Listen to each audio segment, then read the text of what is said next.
This local toy show had so many amazing vintage items, and I went a little bit overboard. So you're gonna have to watch this video and see how many great things I bought. I'd been looking forward to this toy show for quite some time. It had been in the works because a local connection of mine had all kinds of friends that sold vintage items, and he set this up. And walking in, the first table I went to did not disappoint.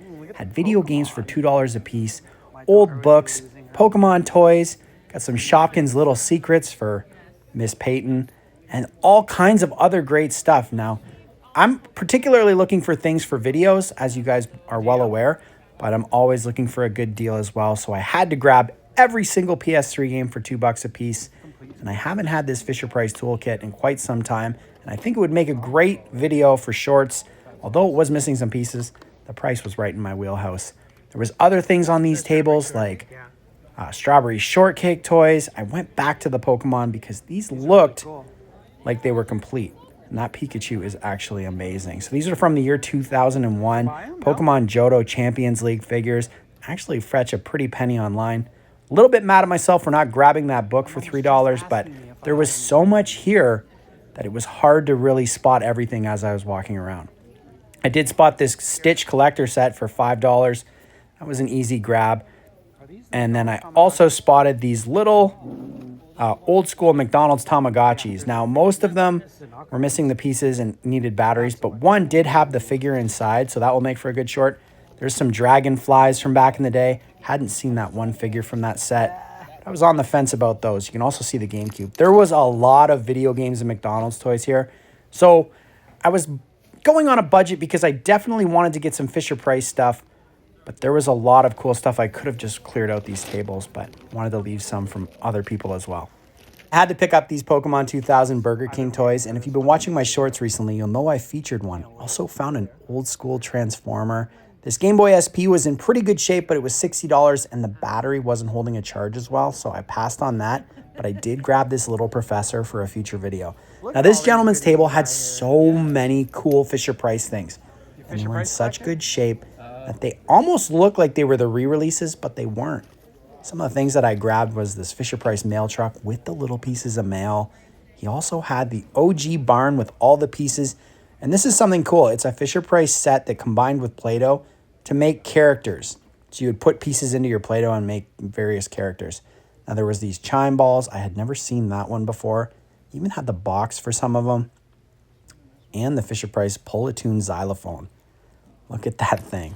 So here's everything I got. Tons of bags. I'm going to get home, set these up, and show you guys a better review. So here's a look at everything I grabbed. As you can see, I went a little bit overboard. I also got that super creepy lobster for free, which is awesome. Here's the toolkit. Definitely worth more than $5. Some of these parts you could part out if you wanted to resell it, but I grabbed this for a short video because the drill still works after all these years, and it's really cool. They don't make toys like that anymore. Here's the Meowth that I grabbed. That is the one that I did the short on. Now, the Charmander doesn't light up anymore, which is a bit of a bummer. Got this whole bag of Lion King figures from Burger King for $10.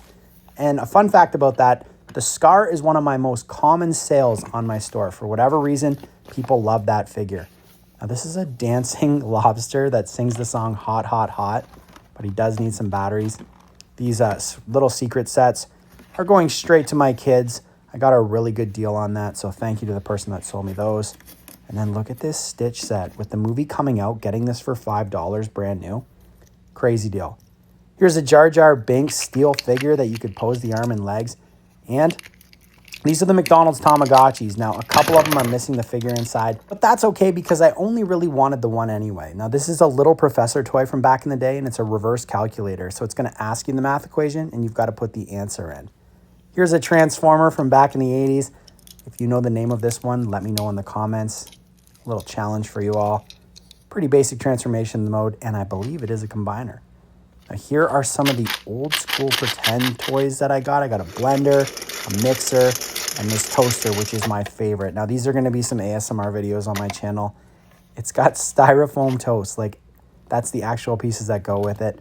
These Pokemon Johto Champions League figures are actually pretty pricey. The Hitmontop regularly sells for about $50. The Pikachu is actually the lowest price one compared to the Zapdos and the Hitmontop.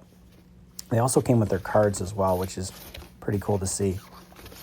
And finally, we're getting to the Fisher Price stuff, which is the reason why I went to this sale. This is the Smoky Train. I got it for $3. The little mail truck with the pieces of mail, which are alone, the little pieces of mail sell for about 15 bucks a piece. Candyman music box. I will be featuring that in a short soon. And this activity pyramid that is just like the ultimate fidget toy. So good. And finally, here's some of the other stuff. Got this little wobbly dog. He's in rough shape and kind of creepy looking, but still works. And then I got this love bug, another pole fidget, I guess you would call it. And it walks as well. Check this out. There he goes. And finally, let's go through the video games. Nothing's going to set records for highest find of pricing. But honestly, for $2 a piece, most of them have their instructions inside and the discs are in good shape. Could definitely flip these to buy some more vintage toys. And I do pretty well with Marketplace in terms of like $7 to $10 video games. So some of these might be worth a little bit more. Some of them might be a little bit less, but all in all, can't complain about the price point. Here's a look at everything that I got. Such a great day. And if you made it this far, you got to let me know in the comments, what's your favorite find from this video? And if you haven't subscribed already, what are you waiting for? Click that subscribe button.